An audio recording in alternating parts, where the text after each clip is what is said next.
உலக மக்கள் எல்லோருக்கும் வணக்கம். நான் உங்கள் ஜி கோபால் பேசுகிறேன். இன்னைக்கு நான் பேசக்கூடிய தலைப்பு சனி பகவானுடைய வக்ர பெயர்ச்சி. ஜூலை 13 நடக்குது. இந்த சனி பகவானுடைய வக்ரம் அப்படின்னா பின்னோக்கி வருவதுதான் சனி பகவானின் வக்ரம். ஒரு கிரகம் பின்னோக்கி வருவதுதான். அப்ப இந்த சனி பகவான் ஆப்பட்டது மேன ராசியிலிருந்து பின்னோக்கி கும்பராசிக்கு வர்றாங்க. பொதுவாகவே இந்த வக்ர காலகட்டங்களில் தான் சனி பகவானுடைய பவர் ஜாஸ்தியா இருக்கும். அப்ப அந்த சமயத்துல தான் அந்த சனி பகவானுடைய வக்ரத்துக்கு அதிகமான பலன் கிடைக்கும். அது நல்லதா இருந்தாலும் சரி, கெட்டதா இருந்தாலும் சரி. இப்போ ஒரு மனுஷனுக்கு வந்து பாத்தீங்கன்னா வக்ரம், அப்ப அவர் என்ன வக்ரத்துல இப்படி நடந்துக்கிறாரு, இப்படி செயல்படுறாரு அப்படி கேட்கிறோம் இல்லையா? அது மாதிரிதான் ஒரு இயல்புக்கு மாறான பலன்களை கொடுப்பது இந்த வக்ர காலத்துல. அப்ப அந்த சனி பகவானுடைய வக்ரம் எப்ப நடக்குது அப்படின்னா ஜூலை மாதம் 13 மேனத்திலிருந்து இந்த வக்ரம் ஆரம்பிச்சு நவம்பர் 28 வரைக்கும் இந்த வக்ரம் இருக்கும். மேனம் டு கும்பத்துக்கும் அந்த சனி பகவான் வந்துடுவார். அப்போ 130 நாட்கள் சனி பகவானுடைய வக்ர காலங்கள். அப்போ இந்த சனி பகவானுடைய வக்ரம் ஒரு உதாரணத்துக்கு கடகராசியிலிருந்து 2ஆம் இடத்துல இந்த சனி இருக்கிறாரு வச்சுக்கோங்களேன். அப்ப அந்த 2ஆம் இடத்துல இருக்கக்கூடிய சனி பகவான் தொழிலை கொடுக்கணும், காசு பணத்தை கொடுக்கணும், நல்ல செல்வத்தை கொடுக்கணும். ஆனா அந்த சனி பகவான் வக்ர கதியில் இருக்கிறாரு. அப்ப வக்ர கதியில் இருக்கும்போது நெகட்டிவான பலன்கள் தான் கொடுப்பார். அப்போ வந்து பணம் வரக்கூடிய வழிகள் தடைபடும், பணம் நம்மளுக்கு வர வேண்டியது ஸ்ட்ரக் ஆகும், நம்ம பிஸ்னஸ் நம்முடைய வியாபாரம் இதெல்லாமே முடங்கி போகும். இதற்கு காரணம் என்ன? சனி பகவானின் வக்ரம். இதே வந்து ஒரு சிம்ம ராசிக்கு இப்போ வந்து அஷ்டம சனி, ஏன் 7.5 சனி, இல்லை கண்டக சனி, இல்லை அர்த்தாசிரம சனின்னு வச்சுக்கோங்களேன். அப்ப அந்த சிம்ம ராசிக்காரங்களுக்கு சனி பகவான் வக்ரம் ஆறாருன்னு வச்சுக்கோங்களேன். அந்த வக்ர காலகட்டத்தில் சிம்ம ராசிக்காரங்களுக்கு ஒரு ஜாக்பாட் மாதிரிதான். அப்போ வந்து பாசிட்டிவான பலன்களை அந்த சிம்ம ராசிக்கு சனி பகவான் கொடுப்பார். ஏன்னா அந்த சனி பகவான் வக்ரம் ஆயிருவாரு. அப்போ ஒரு வக்ர காலத்துல தான் ஒரு கிரகத்தினுடைய பலன்கள் அதிகமாகும். அது நல்லதா இருந்தாலும் சரி, கெட்டதா இருந்தாலும் சரி. அப்ப சிம்ம ராசிக்கு அந்த வக்ர காலகட்டங்கள் நல்ல பலன்களை கொடுக்கும். இது உதாரணம். இப்ப வந்து இது மிதுன ராசி. இந்த மிதுன ராசிக்கு தான் இந்த பலன் சொல்ல போறோம். மிதுன ராசிக்கு வந்து அந்த சனி பகவான் 10ஆம் இடத்துல இருக்கக்கூடிய சனி பகவான் 9ஆம் இடத்துக்கு வர்றார். 9ஆம் இடத்துக்கு பாக்யஸ்தானத்துக்கு அந்த சனி பகவான் வக்ர கதியில வர்றார். 8, 9 கூடிய கிரகம் சனி பகவான் 9ஆம் இடத்துக்கு அந்த சனி பகவான் வர்றார். அப்ப அந்த மிதுன ராசிங்கிறது புதனுடைய அணிகிரகம். நல்ல அறிவாளிகள், அறிவில் சிறந்தவர்கள், நல்ல ஐடியா, நல்ல திறமை, அவங்க பேசுறத அடுத்தவங்க கேட்கணும், அந்த அளவுக்கு ஒரு ஜென்டில்மேன், நல்ல உயர் பதவியில் இருக்கிறாங்க, நல்ல பிசினஸ் பண்ணுவாங்க.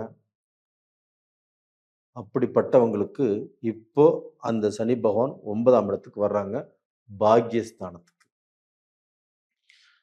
இப்போ வந்து பாத்தீங்கன்னா அந்த மிதுன ராசிக்காரங்கள் எவ்வளவு கஷ்டங்கள் இருந்தாலும் அந்த கஷ்டத்திலிருந்து ஓரளவுக்கு முன்னேறி ஒரு நல்ல பொசிஷனுக்கு வந்துட்டு இருக்கிறாங்க.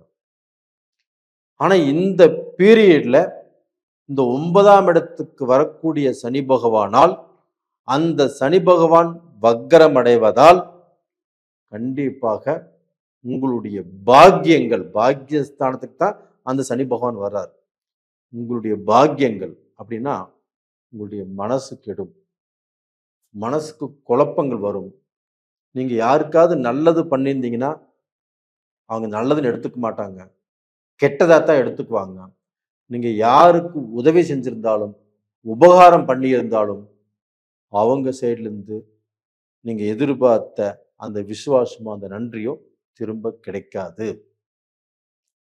இப்போ நம்ம இவ்வளவு உதவி செஞ்சோம், இவ்வளவு நல்லது செஞ்சோம், நம்மளுக்கு ஏதாவது அவங்க நன்றியா சொல்றாங்களா?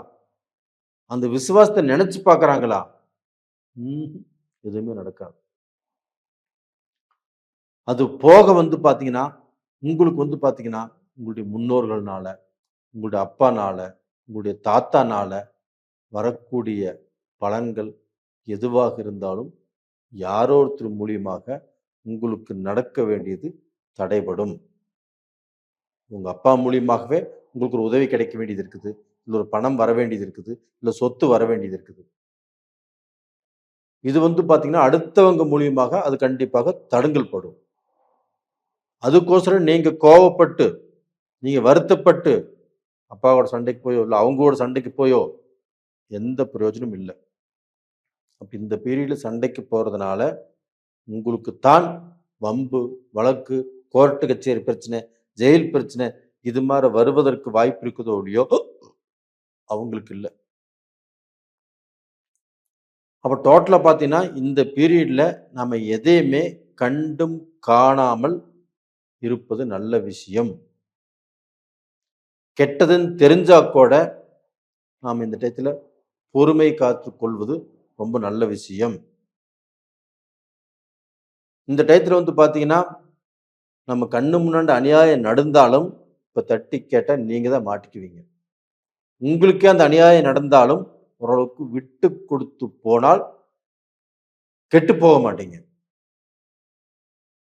அப்ப அந்த அளவுக்கு இந்த சமயத்துல பொறுமை காத்து கொள்வது, பொறுமையாக இருப்பது ரொம்ப ரொம்ப நல்ல விஷயம். மிதுன ராசிக்காரங்களே, இந்த 130 நாட்களுக்கும் நீங்கள் ஏதாவது தியானம் பண்ணுங்க, ஏதாவது யோகா கிளாஸுக்கு போங்க. அப்படி போகிறது தான் உங்களுக்கு ரொம்ப ரொம்ப நல்ல விஷயம். அதை விட்டுட்டு நான் பேசுறது தான் கரெக்டு, நான் சொல்றது தான் கரெக்டு, நான் சொல்ற பிரகாரம் நடந்துக்கோங்க அப்படின்னு யாருக்கு நீங்க அட்வைஸ் பண்ணினாலும், அட்வைஸ் பண்ணி அதை செஞ்சு ஆகணுங்கிறது நீங்க நின்னாலும் அதனால பிரச்சனைகள் உங்களுக்கு வருவதற்கு வாய்ப்பு இருக்கிறது. இது நல்லா உணர்ந்துக்கோங்க. நான் சொல்றது கேளுங்க. இந்த பீரியட்ல விட்டு கொடுங்க, அமைதியா இருங்க, இருக்கிற இடம் தெரியாமல் இருங்க. அப்படி இருந்தால் உங்களுக்கு வரக்கூடிய பிரச்சனைகளிலிருந்து நீங்க தப்பிக்கலாம். உங்களுக்கு குரு சாதகமா இருக்கிறாரு, தப்பு இல்லை. 5ஆம் இடத்தையும் பார்க்கிறாரு, 7ஆம் இடத்தையும் பார்க்கிறாரு, 9ஆம் இடத்தையும் பார்க்கிறாரு. அந்த குரு பகவான் 9ஆம் இடத்தை பார்க்கிறாரு. அந்த 9ஆம் இடத்துல தான் சனியும் வர்றாரு, வக்கர கதியில் வர்றாரு. அந்த வக்கர கதியில் வரக்கூடிய சனி பகவானை குரு பகவான் 9ஆம் பார்வையில பார்க்கும்போது அந்த சனியுடைய ஆட்டம் கொஞ்சம் குறையும். நீங்களும் கொஞ்சம் பொறுமையா இருங்க, கண்டிப்பாக நல்லா இருப்பீங்க. நான் சொல்றதை கேட்டு நடந்துக்கோங்க. இந்த பீரியட்ல நீங்க வெளிநாடு போகலாம், வெளிநாட்டில் பிஸ்னஸ் சம்மந்தப்பட்டதை செய்யலாம், வெளிநாடு சம்மந்தப்பட்ட ஏதாவது வேலை கிடைச்சாலும் நீங்கள் செஞ்சுக்கலாம். வெளிநாட்டில் வாழ்கிறவங்க எத்தனையோ கண்ட்ரியில் வெளிநாட்டில் வாழ்ந்துட்டு இருக்கிறீங்க. உங்கள் எல்லாத்துக்கும் நான் சொல்கிறது என்ன அப்படின்னா, இந்த சமயத்தில் கொஞ்சம் நிதானம். அதே சமயத்தில் பாதிக்கப்பட்டவங்கன்னு சொல்லலை, குரு உங்களை காப்பாற்றிடுவார். ஆனால் கொஞ்சம் பொறுமையாக இருங்க. நேயர்களே, இந்த பதிவு பிடிச்சிருக்குன்னு நினைக்கிறேன். லைக் பண்ணுங்க, சப்ஸ்கிரைப் பண்ணுங்க. நிறைய பேர் இந்த பதிவு பார்த்துட்டு இருக்கிறீங்க, லைக் பண்ணுறீங்க, சப்ஸ்கிரைப் பண்ணுறீங்க. உங்கள் எல்லாத்துக்கும் என்னுடைய நன்றிகள். உங்களுடைய ஜாதகத்தையுமே எங்கிட்ட அனுப்பிச்சி வச்சுட்ருக்கிறீங்க, நான் அதையும் பார்த்து சொல்கிறேன். அதுபோக உங்களுடைய லக்னம், உங்களுடைய ராசி, உங்களுக்கு நடக்கக்கூடிய தசா புக்திகள், இதனுடைய பலன்கள் இப்போ எப்படி இருக்கும் அப்படிங்கிறதையும் நான் உங்களுக்கு சொல்றேன். நேயர்களே, உங்களிடமிருந்து விடைபெறுவது உங்களின் ஜி. கோபால். நன்றி, வணக்கம்.